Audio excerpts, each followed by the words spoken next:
Welcome back to Module 6, our 6th week working together. And the last one we're going to be doing and we're covering relational trust. Now, this is where we talk about, and I cover, an overall module, the dance in your coupleship. How do you make it safer? How do the two of you work together in concert to then together become the architects and builders of a relationship you've longed for all your life? And deep within us, I believe God has built deep within us a longing to be at this place, to have that kind of relationship. I think he created us in the beginning. If you remember the Garden of Eden, it was all about him coming down and just hanging with us, walking with us, naked in our nakedness, and there was no rules except one thing. And it was about, he didn't control how we did anything. It was relationally free, full of grace. And so this is what I am challenging you in this part of this last module, is to move in that direction, how to make it safe. Now, you see, we were the last piece of this thing all the way through. We've been building, stair-stepping our way up to this point here. Now, you can always go back. You've got 2 years to review any of this material. So don't rush or return and review often. Now, our first session, we're going to cover the outside obstacles that couples face, things that come into your relationship, and until you create safety within yourselves, they can really derail you. So being aware of that helps. Then challenges of conflict resolution. A lot of times couples don't know how to fight fair. It's either win or lose, black or white, and it's like somebody's bad, somebody's good. In other words, they don't come to lose. They're trying to win or lose a fight.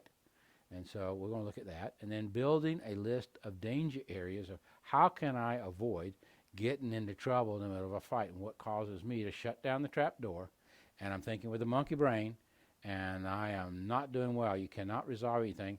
Have you noticed in your fights that there's been times where, you got 2 kids in a room and they're not getting anywhere but just a lot of fur flying? Well, that's the reason why. Now, shame can attack from everywhere. Remember, we've talked about who's your enemy? I've always said shame. Shame is your enemy, and it can come from anywhere. And oftentimes I've worked with couples over the years where the shame came from an external source. Then they bring that shame in through the front door and into that relationship without ever being aware of it, and then they're triggered. They're already down the rabbit hole, and they don't even realize it. And so from that point, they end up, and it could be from work. It could be their struggles at work. They're working hard at work. They got some shame message in their head that they're not enough. They don't measure up. They're going to, fear and anxiety about money scripts and all of that. Then it could be that they're sad and depressed. Something's been lost. A job, a friend, a person, a family, whatever. Depression can be. Or, you got a business or your personal finances are struggling. And you're sitting there with messages in your head about, well, I'm not enough, I'm a failure, I'm too weak, whatever else it is. This can come out from nowhere. It could be at work, and then you come through the door. Maybe you fought with your boss today. You had a fight with a boss or a colleague, and they puffed up, and then you felt like you were fighting a monster. And that's still on you as you walk through that door at home or into the relationship. It doesn't go well, because what's happened is that those external experiences in your world has raised your ambient anxiety to a dangerous level. So one of the things you got to ask yourself, what level is my anxiety in or at when I show up at the show-up place? It's like, where am I? If I take my own inventory, if I measure myself and what I am and say, whoa, I'm close to 10. Do I need to do something first before I show up? Well, we won't cover some of that, but that's some of the things you need to ask yourself. Because if you're at an 8, 9, or 10, and you show up and it doesn't go well, maybe your spouse has had that too, then what happens? Shame is our enemy, remember? And it always comes with a negative story about ourselves. So if you engage in a relationship or trying to resolve a conflict or some issue or something around the home or look at your finances, and you got a story in your head that you're not enough, you don't measure up, or you're a failure, where's that going to go? Where is that going to get you? It is not going to go well, because our typical shame reaction, remember, we either shrink or we puff up. Now, those are both reactions from shame washing over us, because we're not standing on our sacred ground right then. We're not in our adult self, our authentic self. We then shrink or puff up. Well, what happens there is, then we're off and running. Usually, we'll shame another, we'll judge, we'll criticize, we'll bully, we'll dismiss, disrespect, or even be disinterested. And then a controller trying to change the other. And when we get into those modes, we're not in a good place. We're usually puffed up or we shrunk. Now, and the fighting is off and running. I mean, you two are going at it. And some of the couples I've worked with, they've gone at it all night long. Because now it comes to a point where you've got two children in the room, and it's a win or lose, life or death. And the alligator and the monkey are running the show. It doesn't really go well that way. Now, the more intimate a relationship, this is key, the more intimate a relationship, the more rules it requires. You think about it, Do you have rules for your neighbor's children? Do you have rules for the person down the street's spouse? No. I mean, it's like, the more intimate a relationship gets, the more close into showing up together, the more rules it requires. The more rules for safety, for understanding, communication, and all that. So remember this as we go into this session. Remember this. We're building rules is to create safety, and that is for it to allow intimacy in the relationship. All right. Now here's some suggested dangers to avoid. Like for instance, my wife and I said we don't ever fight in the bedroom. We're not going to do that. We're not going to have fights in the bedroom.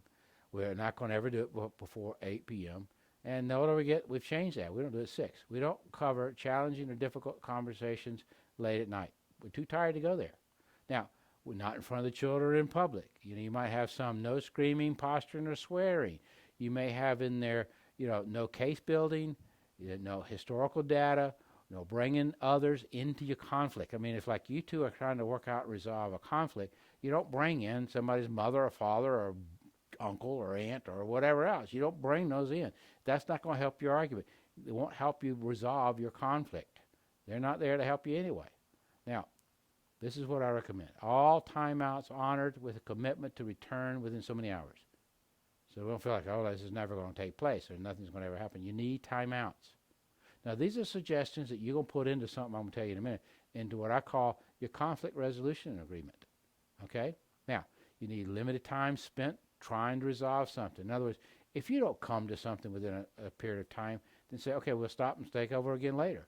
Or maybe we need to do some more research or get somebody outside advice. I need to talk to my sponsor, our counselor, somebody to help us resolve this. If not, then we'll talk about it again tomorrow. It's nothing that has to be done. For my wife and I, it's more important that our relationship stays intact, whether we resolve the issue or not. It's the relationship is the key, not winning or losing some kind of issue that we're trying to figure out. Now, request up front the desire to discuss an issue and state the topic so you're not blindsiding somebody or what in the world you're going to talk about. So many couples get into this ambush. If I ambushed them, I had them off guard, and I practiced through my fight, then I'm going to win. You never win. If you go in at that approach, you'll never win because you might win the fight, but you won't win in a relationship. Then agree that if you cannot resolve safely, whatever the issue is, then you'll take it to your counselor. Okay?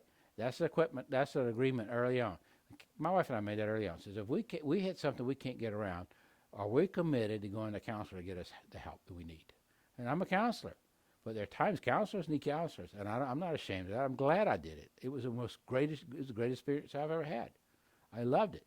Now, here's the assignment that I have for you to go through. Now, let me kind of explain how this goes.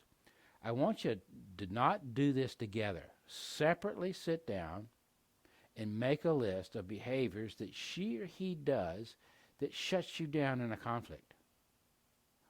I went through some of those danger things, or danger areas. It could be any of those that I've listed. Go back and look at those. Or it could be, it'll be in your workbook, or it could be something I haven't mentioned. That's fine. Whatever it is that the other is doing that shuts you down and it doesn't leave you safe in trying to come to a conflict resolution, write it down. Now, as you do that, I want you, don't rush into this right away. Don't share it right away until you go through my next session. But I want you to just continue your gratitude list daily.